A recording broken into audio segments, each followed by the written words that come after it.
Est-ce que quelqu'un a sérieusement un doute sur ce que ferait Jacques Chirac aujourd'hui? Jacques Chirac. Je dis Qui pas d'ailleurs avait une François position Mitterrand, favorable je dis pas un dans les Palestiniens. humaniste, je dis pas un type de la Ligue des droits de l'homme. Jacques Chirac.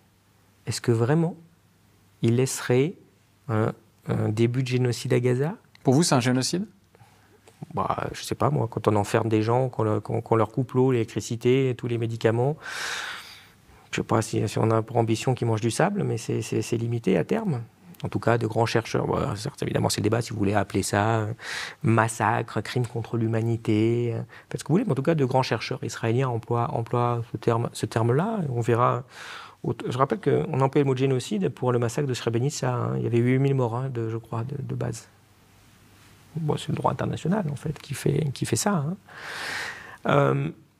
Voir ça, voir un pays devenu fou qui se met à bombarder tous ses voisins, qui est en train, à l'évidence, de chercher... En fait, on voit très bien que...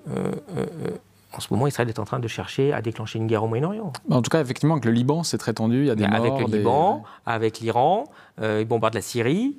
Enfin, c'est rigolo, si c'était la Russie qui se mettait à bombarder tous ses voisins, moi je pense qu'on entendrait parler tous les 4 matins. Me semble, hein, je ne sais pas. Il ne se passe rien. Enfin, et en plus, le moment est très dangereux, hein, parce qu'on voit, d'ailleurs, tout autant en Ukraine qu'en Israël, que la présidentielle américaine est en train d'essayer d'accélérer le calendrier, et que vous avez les deux pays qui essayent de déclencher un conflit beaucoup plus large pour nous y entraîner, hein, quand même. C'est ça le plan. Hein. Mais ils savent certainement qu'avant la présidentielle américaine, rien ne se passera